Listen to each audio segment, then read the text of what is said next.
사회를 이루는 섭리법을 시작하겠습니다.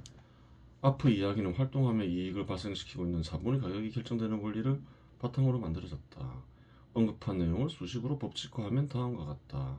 자본은 그래요. 필요한 대상을 얻는 수단이죠. 그 수단이 활동하면서 이익을 내고 있을 수 있잖아요. 인간에게 필요한 것은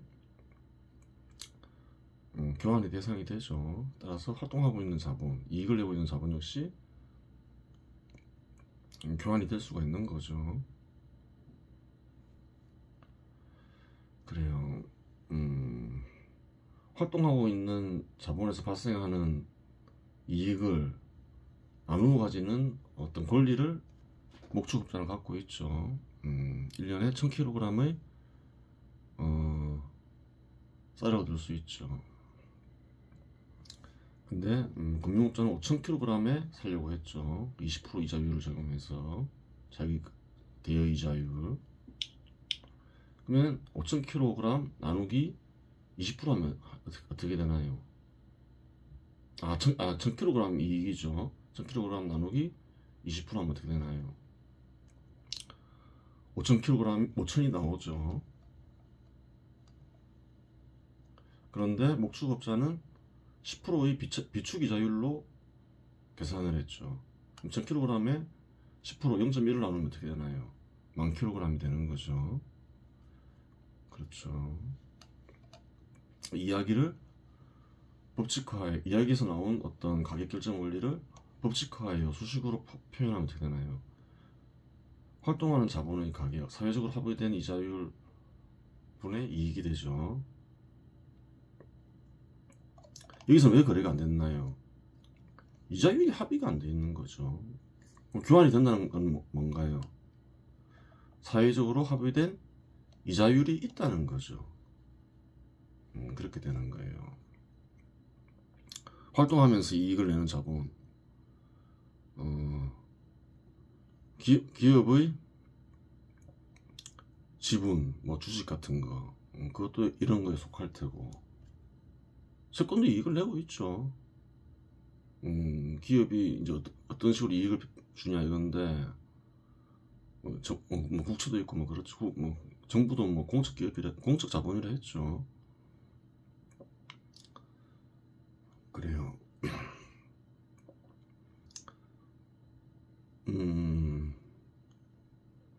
주택도 사람에 따라서 상가나 주택도 이익을 얻는 수단이 되죠. 이익이 창출되죠. 대여를 하면 그런 것도 여기에 속할 테고, 그래요. 주택도 이제 필요한 것을 얻는 수단이 될 수 있잖아요. 상가도 그렇고 토지도 그럴 테고 그럴 수 있는 거고, 다양한 대상이 있을 수 있어요. 사회적으로 합의된 이자율은 뭐 특별한 경우가 아니면 급격하게 변동하지는 않겠죠. 물론 변동하죠. 변동하기는 은행 이자 보면 알잖아요. 은행 이자율 보면 알죠. 항상 일정하지는 않죠. 통상적으로 낮고 일정하게 좋다고 예전에 얘기했죠. 변동을 자꾸 일으키면 안 되겠죠. 그러면 어떻게 되나요? 활동하는 자본의 가격들이 크게 변동하겠죠. 사회적으로 합의된 이자율을 급등시키거나 급락시키면. 그로 인해서 어떤 이는 큰 이익을 보고 어떤 이는 큰 손해를 보게 되는 거죠. 사회적으로 합의된 이자율에 큰 영향을 미치는 곳이 어딘가요? 국가마다 중앙은행이 있죠. 막 급등 급락시키는데 그러면 안 되는 거예요. 그러면 타인에게 뭐 이익을 보는 이도 있겠지만 큰 손해를 보는 이들도 생기기 마련이죠. 그러면 안 된다 이렇게 얘기를 했고, 그래요. 안정적으로 가져가는 게 좋겠죠. 나머지는 이제 투자자가 알아서 결정해야 되는 거죠. 그래요. 정부가 인위적으로 누군가에게 이익을 주고 누군가에게 손실을 끼치면 안 되는 거잖아요. 정부 자격이 없는 거예요. 그러한 행위는. 그러한 행위를 하면 그렇겠죠. 그 다음에 그러면 또 어떤 부분이 있나요? 사회적으로 합의된 이자율이 유자율은 뭐 특별한 상황이 아니면 급등 급락하지 않는다고 가정하면 이익에 따라 움직이겠죠. 이익도 안정적인 게 있고 안정적이지 않은 게 있겠죠.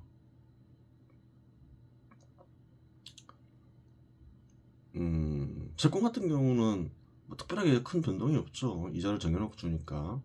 그래도 뭐 변동하긴 변동하지만 그 채권보다 더 이익이 변동이 심한 게 많죠. 주택 같은 경우는 어떤가요? 임대 수입을 정하면 뭐 한 장기간 가죠. 이익이 크게 변동하는 건 아니죠.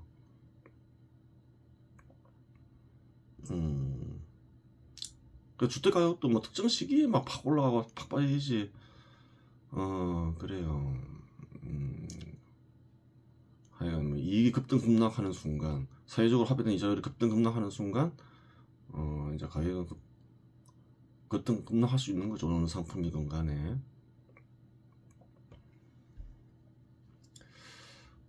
주식은 어떤가요? 기업의 이익은 알 수가 없는 거죠. 1년, 예를 들어서 연초에 예상했는데 1년 뒤에 그대로 된다는 보장이 없잖아요. 아주 커질 수도 있고 아주 안 좋을 수도 있고 경우에 따라 적자가 날 수도 있고 순간순간 전망치가 달라지잖아요. 그 미래를 예상하면서 하니까 순간순간 계속 변동하죠. 그러니까 어떤가요? 주가는 가격 변동폭이 굉장히 크죠. 다른 상품에 대해서 기업에 따라 다를 수도 있죠. 이익이 뭐 일정한 기업도 있고 변동폭이 큰 이익의 변동폭이 큰 기업도 있고 그래요. 변동폭이 큰 기업의 주식은 급등 급락할 것이고 항상 일정한 기업의 주가는 사회적으로 합의된 이자율이 일정할 경우 그렇죠. 큰 변동이 없겠죠.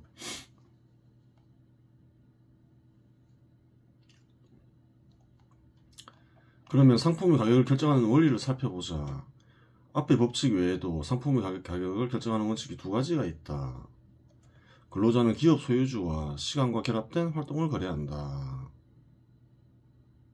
가격을 결정하는 원리가 또 몇 가지 있다는 거예요. 한 가지에 의해서만 결정되는 게 아니라는 거죠. 이 경우는 활동하는 자본의 가격을 결정하는 거죠. 따라서 시간과 결합된 활동 그 자체가 가격이 된다. 근로자는 어떤가요? 작업 수단 없이 그냥 기업 소유자와 계약을 맺어서 하죠. 기업 소유자는 시간과 결합된 활동의 질과 양을 볼 거 아니에요. 그래서 가격을 결정하겠죠. 활동 그 자체만 보고 결정하는 거죠. 시간과 결합된 활동이 또 가격을 결정하는 경우가 있다는 거죠. 활동이 간직된 기술과 숙련도에 따라 시간과 결합된 활동은 가격이 다양할 수 있다.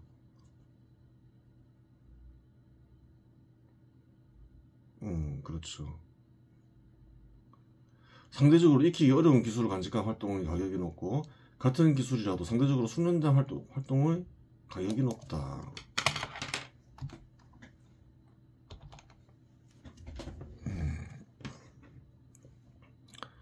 생산물 역시 시간과 결합된 활동에 따라 교환될 수 있다. 생산물 역시 이런 시간과 결합된 활동에 입각해서 거래될 수가 있다는 거예요. 근데 아주 예외적인 경우겠죠.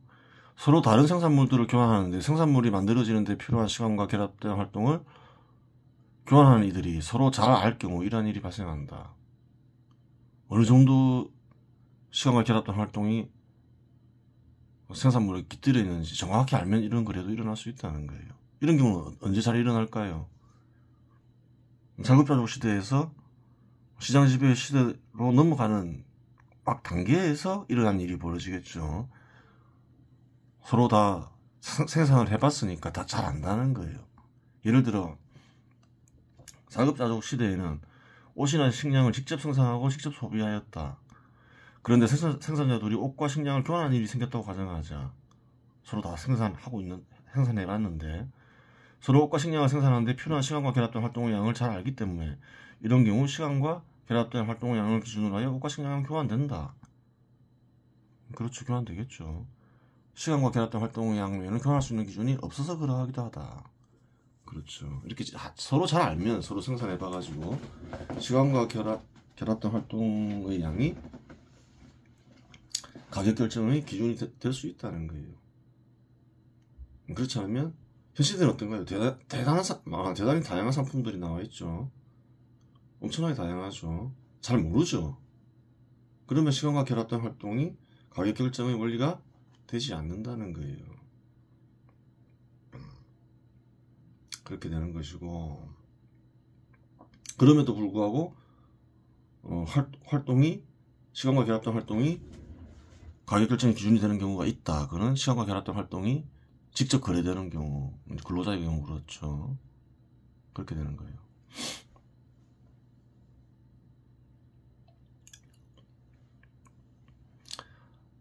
하지만 시장 지배 시대에 본격 도입하면 수많은 상품들이 시장에서 거래되고 상품이 간직된 시간과 결합된 활동량을 알 수 없다. 얘기했죠. 상품들이 너무 다양해지면 누가 알겠냐는 거예요.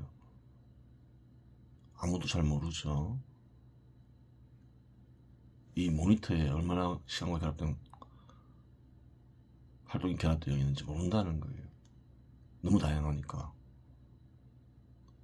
TV도 그렇고 주택도 그렇고 잘 모르죠.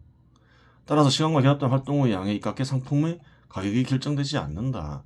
물론 근로자처럼 시간과 결합된 활동 그 자체를 거래하는 경우는 예외다 얘기했죠. 아주 예외적인 경우죠. 그러면 이러한 경우 가격을 결정하는 원리는 무엇인가? 생산자의 비용과 이익이 상품의 가격을 결정한다. 그래요. 예를 들어 어떤 상품을 만드는데 10만원이 투입된다고 가정하고, 이건 뭐 그 상품이 뭐 생산물이건 활동이건 활동도 마찬가지죠. 단순한 활동만 제공하는 경우는 아니죠. 예를 들어서 뭐 전문가들, 예를 들어서 뭐 의사가 병원을 차려서 한다. 그럼 비용이 들겠죠. 근로자처럼 활동만 거래하는 게 아니죠. 병원장 입장에서는, 병원 주인 입장에서는. 그러면 비용을 따진다는 거예요. 생산물도 마찬가지고 뭐 활동도 마찬가지라는 거예요. 예를 들어서 어떤 상품을 만드는데 10만원이 투입된다고 가정하고 생산자는 10만원을 투입하면 최소 2만원의 이익을 얻어야 한다고 가정하자. 그냥 공짜로 팔 수는 없는 거죠. 또 손해보고 팔 수도 없고, 12만원 이상의 그 상품을 교환하려는 이가 없다면 그 상품은 생산되지 않는다. 누군가가 이 사람 생산하려는 의지가 있는 사람에게 12만원 이상을 준다고 해야지 이 사람은 생산하겠죠. 투자를 해가지고. 그런데 그 상품의 수요자가 대폭 증가하여 15만원에 거래된다고 가정하자. 근데 갑자기 수요자가 확 증가하면서, 수요자가 생기면서 15만원에라도 사겠다고 하는 거예요. 그런 경우도 우리 숱하게 관찰을 하죠. 예를 들어서 마스크를 판매하는데 코로나 사태 때 마스크가 대폭 오르고 막 그러잖아요. 흔히 있는 현상이에요. 이런 현상은. 그러자 그 생산자는 투자 확대를 통해 최대한 많은 양을 생산하여 최대한 큰 이익을 얻으려 할 것이다. 그렇게 하겠죠. 갑자기 한 2만원 정도만 벌면 된다 생각했는데 하나에 팔면 5만원이 생기니까 빨리 많이 팔아가지고 큰 이익을 내야 되겠다 생각하겠죠. 다른 이들도 동일한 생각을 하여 투자가 몰렸다고 가정하고 결과적으로 공급이 수요를 크게 초과하여 가격이 8만원으로 하락했다고 가정하자. 그럴 수도 있는 거예요. 와, 많은 사람들이 비슷하겠죠. 한 2만원 정도만 벌면 된다 생각했는데 저 상품은 5만원이 수익이 나네. 그러면 대폭 몰리겠죠. 그렇게 되는 거예요.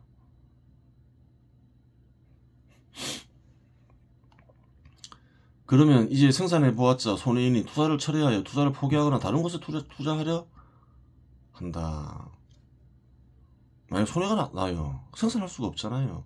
10만원에 생산해서 8만원에 팔면 2만원 손해나 하잖아요. 어떻게 생산해요? 이 일시적인 모를까 좀 길어진다 싶으면 다 포기하겠죠. 아니면 처리하거나. 그러다 보면 어떻게 되나요? 이러한 현상은 2만원이 이익이 발생할 때까지 진행될 수 있다. 그게 꼭 필요한 상품이라면 버티면 또 되는 거죠. 수요가 사라지냐 안 사라지냐가 중요한 거죠. 사라질 수도 있는 거죠. 그럼 무조건 포기해야 되는 거죠.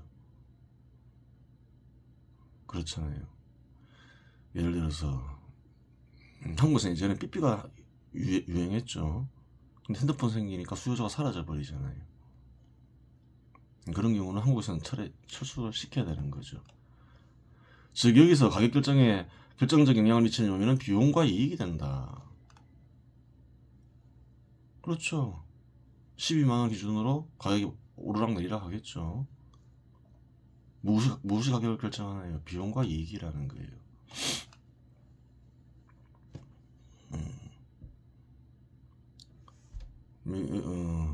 한 가지 비용과 이익에 의해서 결정되는 경우, 그 다음에 시간과 결합된 활동의 양에 의해서 가격이 결정되는 경우, 또 이렇게 이자율과 이익의 관계 속에서 가격이 결정되는 경우, 세 경우를 얘기했죠. 대부분 세 경우에 해당되겠죠. 아주 예외적인 경우도 뭐 있을 수 있는데,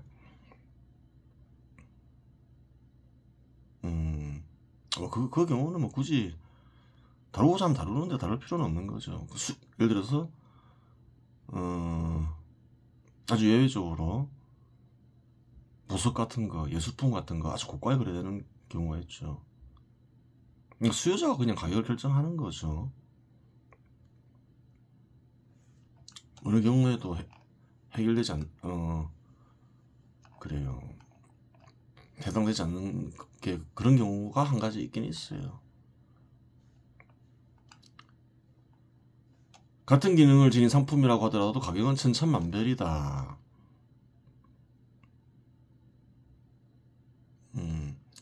한 켤레에 이제 가격 결정되는 원리를 설명했고, 기본적인 거. 같은 기능을 지닌 상품이라고 하더라도 가격은 천차만별이다. 한 켤레에 1,000원에 거래되는 양말이 있는가 하면 한 켤레에 10,000원에 거래되는 양말도 있다. 30평대 아파트라고 하더라도 한 채에 5억원에 거래되는 아파트가 있는가 하면 한 채에 10억원에 거래되는 아파트가 있다. 누구나 사용하고 누구나 구매할 수 있을 정도로 저렴한 상품을 통상 필수품이라고 규정하고, 가격이 비싸 누구나 구매할 수 없는 상품을 통상 사치품으로 규정한다. 그렇죠.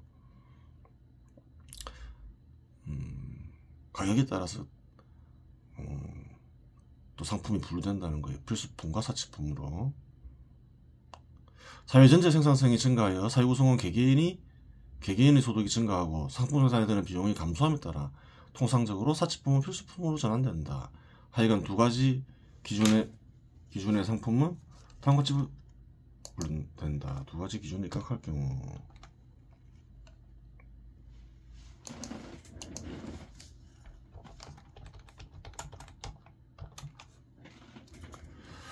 사치품은 보통 필수품화된다 이렇게 얘기하죠. 생산성이 증가하면 앞에 살펴봤지만 사회 구성원 개개인 소득이 증가하고, 또 어떤가요? 생산성이 증가함에 따라서 보다 적은 비용으로 생산이 가능해지죠. 기술 혁신으로 인해서. 그래요. 그렇게 됨에 따라서 어떻게 되나요? 사치품은 필수품화되죠. 예를 들어서 자동차나 TV 이런 것들이 처음에 나왔을 때는 전화기도 마찬가지고 사치품이었죠. 하지만 세월이 흐르니까 어떻게 되나요? 다 필수품 되죠. 사라져 버리기도 하죠. 한국에는 주로 이제 초가집이 주류였죠. 한 100년 전만 하더라도. 기와집은 어떤가요? 사치품이었겠죠. 근데 초가집은 다 사라지고 지금은 기와집도 거의 없죠. 기와집 안 살려고 하죠. 훨씬 현 시대에서는 그냥 뭐 양옥에 사는 경우도 있지만 주로 아파트에 살려고 하죠. 난방도 잘 되고. 사치품은 사회 생산성이 증가함에 따라서 이제 필수품화 된다. 그러한 사실을 알 수 있어요. 통상적으로 그렇게 되는 거죠.